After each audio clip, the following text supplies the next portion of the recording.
You're standing at your kitchen drawer, and there it is. That half-empty packet of seeds you shoved in the back this spring. You figure the season's over. You figure July is for weeding and watering and waiting on tomatoes. You'd be wrong. Dead wrong. The truth is that some of the finest crops you'll ever pull out of the ground don't even want to go in until now, in the heat, when the English gardener has already given up. My grandfather planted his sweetest carrots in the last week of July, every single year in Lancaster County, and he'd have laughed at anyone who told him the garden was finished. Here's what nobody at the garden center will ever tell you. The plants they sell hardest in April are not the ones that feed you longest. There's a reason for that, and it isn't your health. It's their register. Stay with me, because right around the middle of all this, I'm going to show you a trick my father used with a scrap board off the barn floor. Something that costs you nothing, that gets stubborn summer seeds up out of the hot ground when everybody swears it can't be done. Less than the price of a cup of coffee. Actually, free. Before we go a step further, do me one small favor. Drop your growing zone, or just your state, down in the comments. Say it plain, like Ohio, Zone 6. I want to see where you're all planting from, and it helps me know who I'm talking to. I still remember being 9 or 10 years old, barefoot on the packed dirt behind our farmhouse, watching my grandfather kneel in the July sun with sweat on his neck, pressing bean seeds into soil so warm it near burned your hand. My mother thought he'd lost his sense. By September, we were eating off those plants while the neighbor's spring beans had long gone tough and stringy. He knew something. Now you will too. Let me start with those very beans, because they're the crop most folks give up on first. And it's the biggest mistake in the whole summer garden. Here's the part that makes no sense until it does. A bean seed planted in cold spring ground and a bean seed planted in warm July ground are not on the same clock at all. That spring seed sits there, it sulks. The soil's 45, 50 degrees, and that seed can lay in the dirt for 2, even 3 weeks before it cracks, and half the time it rots before it ever wakes up.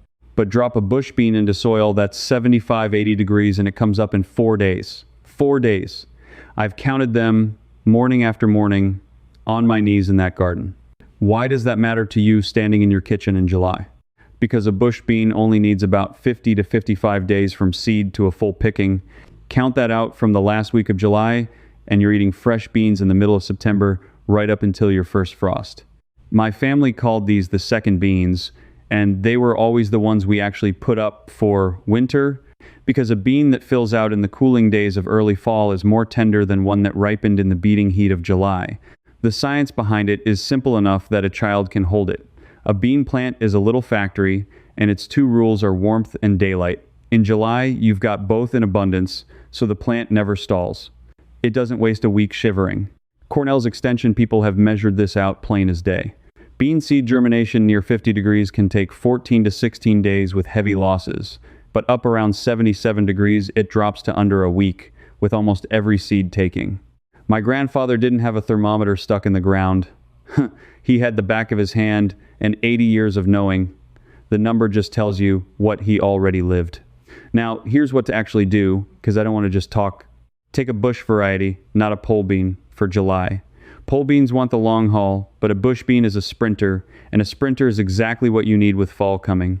Plant them 1.5 inches deep, a little deeper than you would in spring, and I'll tell you exactly why deeper matters in just a minute, because it ties into the biggest secret in this whole video.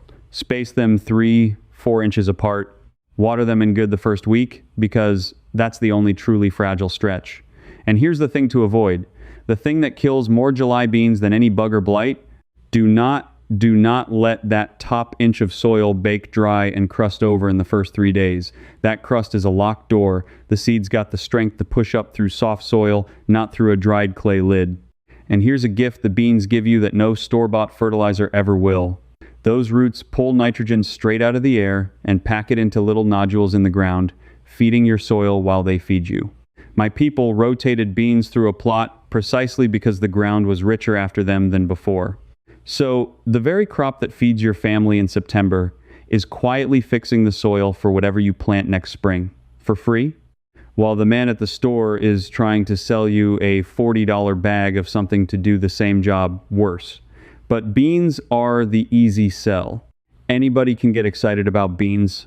The crop I'm about to tell you about next is the one where July planting isn't just good, it's actually better than spring in a way that'll change how you think about the whole thing. Carrots.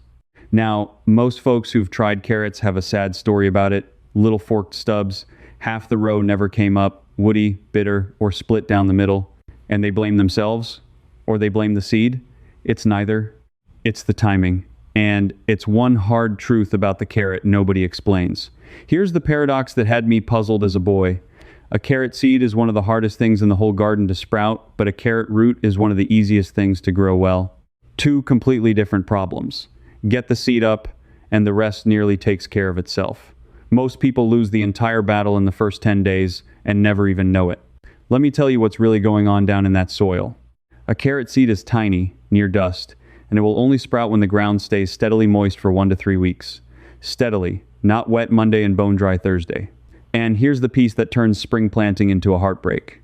Carrot seed actually goes dormant. It shuts itself down when the soil climbs too warm too fast, which is why so many July carrot rows fail if you do it careless. Oregon State's extension folks put a real number on it.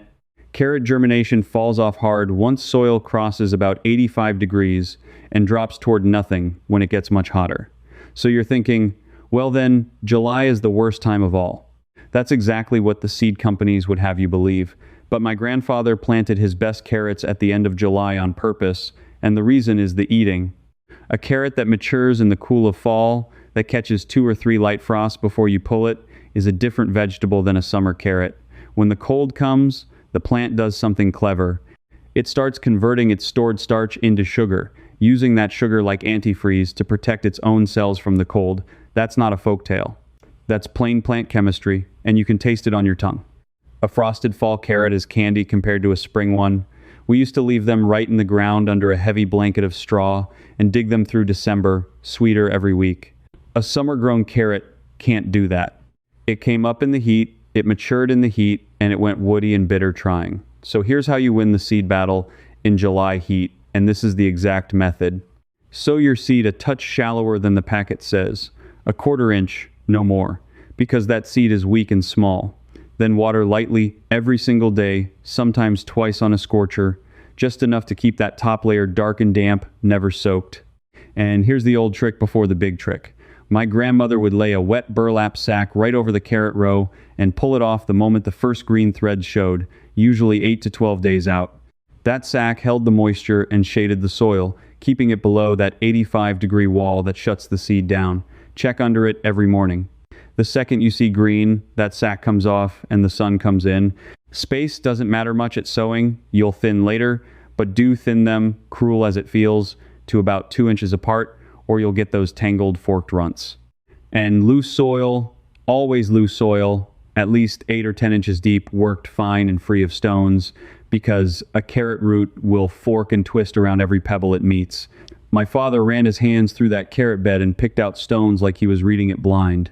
The cost of not knowing this? Every spring, folks buy carrot seed, sow it wrong into warming ground, get a sad forked crop, decide they've got a black thumb, and quit. When the real answer was to wait until now and grow them into the frost. An entire aisle of the garden store is built on people believing carrots are hard. They're not hard. They were just planted at the wrong end of the year. Now, if the carrot rewards you for the cold, the next crop practically demands it. And it's the one my community leaned on hardest through the winter, the one that kept turning green when everything else in the garden had surrendered: beets. And I'll tell you straight, the beet is the most misunderstood plant in the American backyard because most people only know half of it. Here's the surprising claim. When you plant one beet seed, you are not planting one plant. And when you grow a beet, you are growing 2 entirely different vegetables off a single root. Most folks throw half of it on the compost pile without ever knowing what they tossed. Let me explain the seed first, because it trips everybody up. What you think is a beet seed isn't a seed at all. It's a little dried fruit, a cluster, a wrinkled brown ball that holds 3 or 4 actual seeds inside it. That's why you plant what looks like one seed and up come 4 sprouts crowded together. This isn't a defect. My grandfather counted on it. It meant even if the ground was rough on them, something always came up. But it also means you must thin them, because 4 beets fighting over one spot gives you 4 marbles instead of 1 good root. Now the 2 vegetables. Below ground, the sweet root, but above ground, those leaves, those red-veined green tops, are one of the most nourishing things you can grow, and they taste like a milder, sweeter chard, which makes sense because chard and beets are the very same species, just bred in 2 directions. My mother never wasted a beet top in her life. She'd thin the row when the plants were young and cook those thinnings as the first tender greens of the batch, then let the rest grow on to make roots. 2 harvests, 1 seed. The English throw the tops in the trash and then drive to the store to buy a bag of salad greens. It near breaks my heart. Why does July suit the beet so well? Same reason as the carrot, and then some. Beets are a cool weather root that turns sweet in the fall, that same starch to sugar trick when the cold sets in, but the beet has a second gift the carrot doesn't. It's fast. Many beets give you a good root in 50 to 60 days, and you're eating the greens in under a month. So a beet sown the last week of July is giving you tender greens in August, and full roots come the cool of late September and October, right in that sweet window. The Cornell extension has good numbers on beet germination too. Beet seed sprouts best in soil between 50 and 85 degrees, and here's the part that fits July like a glove. Unlike your lettuce and your spinach, which flat out refuse to sprout in warm soil, the beet will still come up in warm ground so long as you keep it moist. That makes it one of the few things you can reliably start in the summer heat without fussing over it the way you fuss over carrots. Here's exactly how to do it. Soak your beet seed clusters in a cup of plain water overnight before planting 8 to 12 hours. That cluster has a natural coating that actually holds back sprouting, a chemical break, and a good soak washes some of it off and softens the shell. My grandmother did this in a chipped teacup on the windowsill, and I never knew there was a scientific reason until years later. Plant them 1/2 inch to 1 inch deep, 1 inch apart in a row. When they're up about 3 inches, thin them to 3 or 4 inches apart, and eat every one of those thinnings, roots, greens, and all. Keep them watered even, and they won't get woody or grow those white rings inside. What to avoid? Don't crowd them and leave them crowded. A crowded beet bed is the #1 reason people say beets don't work for them. And don't plant into fresh manure or heavy nitrogen, or you'll get glorious big leaves and a pitiful little root, all show and no substance. So now you've got beans fixing your soil, carrots sweetening in the frost, and beets giving you 2 crops off 1 seed. But I promised you something in the beginning that board off the barn floor, and I know some of you have been waiting on it. Before I give it to you, I have to tell you who this next part is really for, because I can hear the objection already. Maybe you're sitting there thinking, this is all fine for a young fellow starting a garden fresh, tilling up new ground, plenty of empty beds to work with, but your garden's been in for years. Every bed is full. Your tomatoes are sprawling, your squash has taken over half the plot, and you don't see 1 square foot of open dirt to plant a July thing in. I hear that. So let me talk right to you, the person with the established, crowded, mature garden, because you've actually got an advantage the beginner doesn't, and here's how you use it this very weekend with nothing you don't already own. That shade your big summer plants are throwing right now, that's not a problem, that's the whole solution. Remember how I told you carrots and beets and lettuce hate to sprout in hot, sun-baked soil? Your established garden is manufacturing exactly the cool, shaded, moist ground those seeds are begging for. My grandfather called this planting in the shadow, and he did it on purpose. You go tuck your carrot and beet seeds along the shady north side of your tomato row, or in the dappled shade under the outer leaves of your squash, and that mature canopy shades the soil, holds the moisture, and keeps it under that 85-degree germination wall, all on its own. The very plants you thought were in your way are doing your hardest job for you, for free. And here's the second move for the crowded garden, the one my people practiced without ever giving it a fancy name. As your spring crops finish, you don't clear the whole bed and start over. You slip the new seed in beside the old plant before it's even done. The day you pull a spent lettuce or an early bean plant, you've got a little pocket of soil that's already loose, already shaded by its neighbors, already alive with roots. You drop your July seed right into that pocket. No tilling, no new bed, no bare ground, sitting empty in the sun growing weeds. We never once left ground bare if we could help it, because bare ground in July is just an invitation for weeds and a waste of good sun. Something was always growing, always following something else, One crop stepping into the space, the last one left. The English have a $10 word for it now. My grandfather just called it not being wasteful.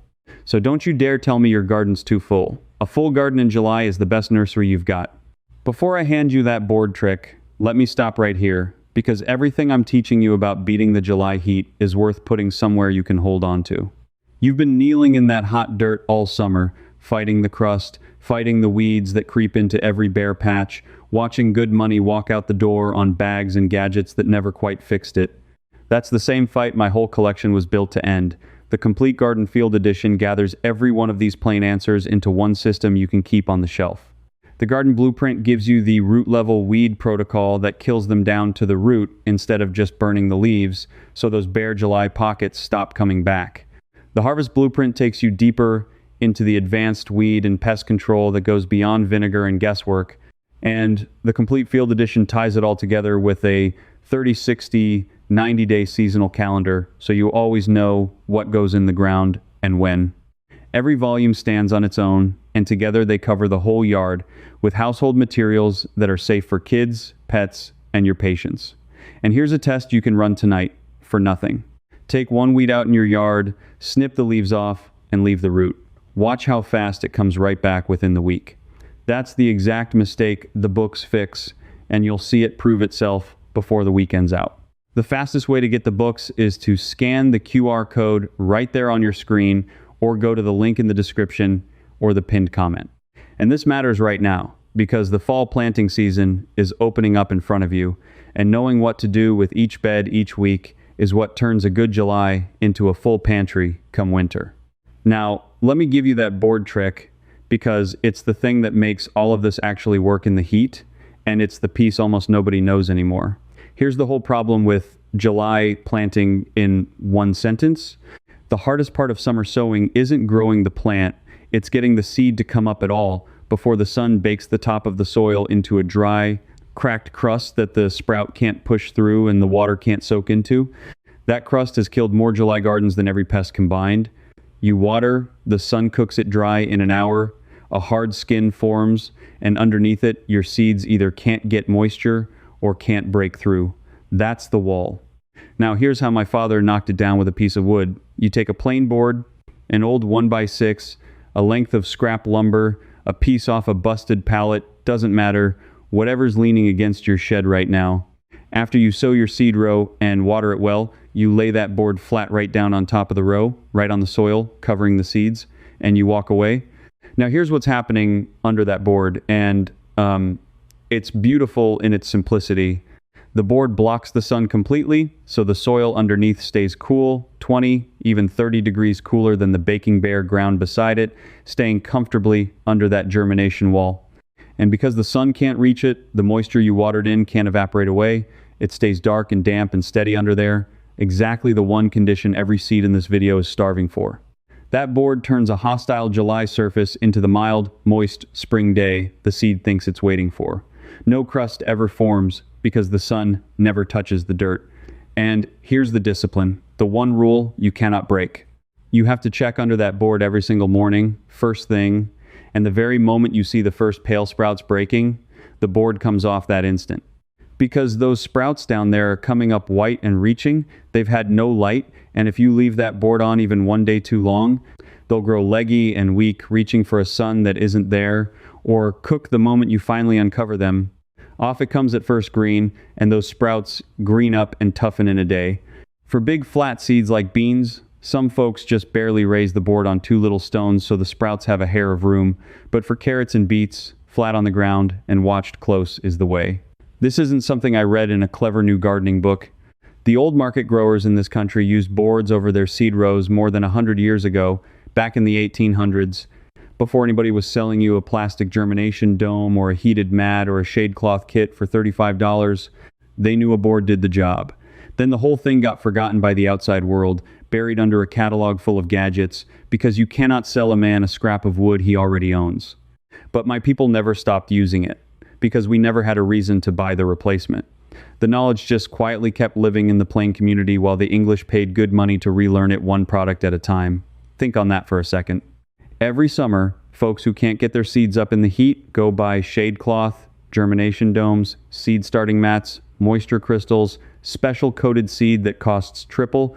A whole industry built on one problem, the July crust, that a 50-cent board off your own woodpile solves better than any of it. That's the thing I want you to really sit with. It's not that these products don't work. Some of them work fine.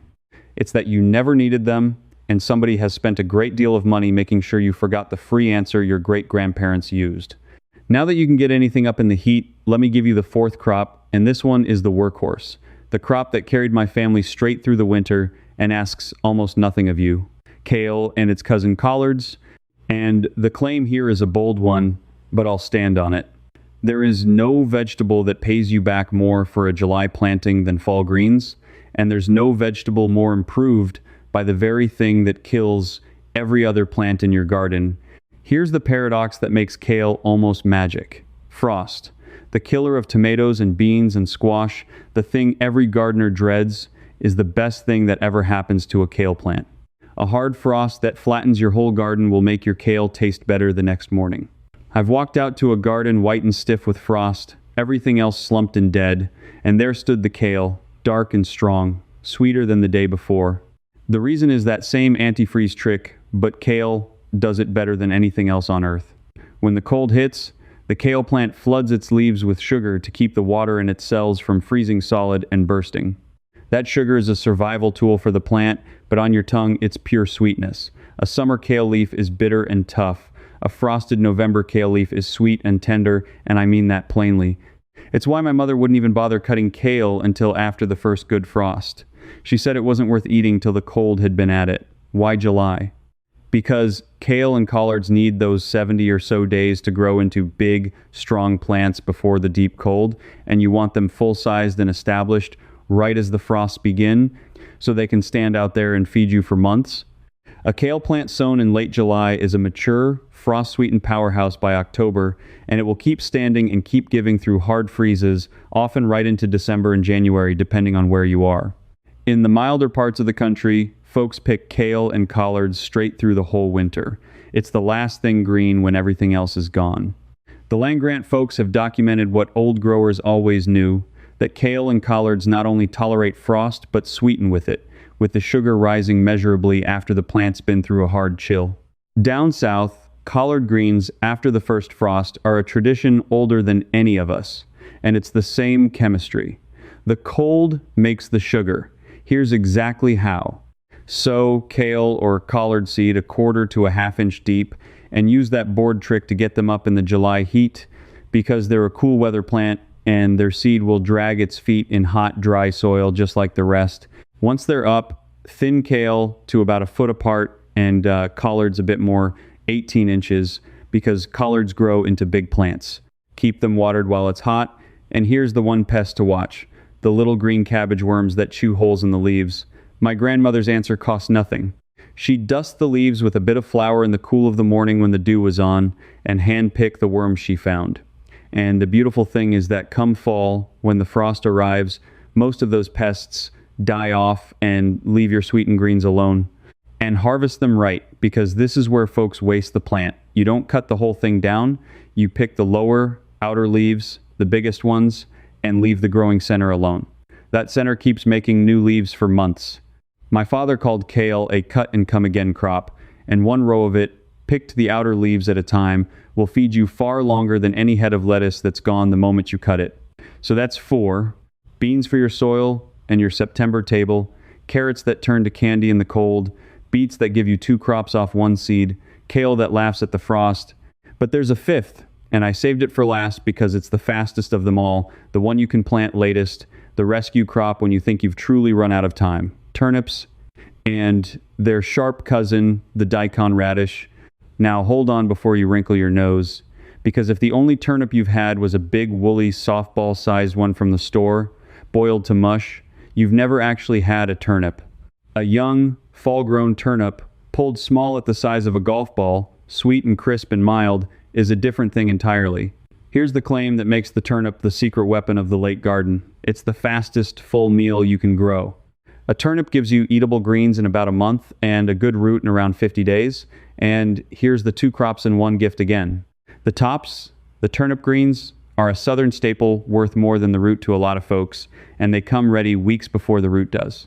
So even if you're reading this in the second week of August thinking you've missed everything, a turnip sown then still gives you greens and a small root before the cold shuts you down.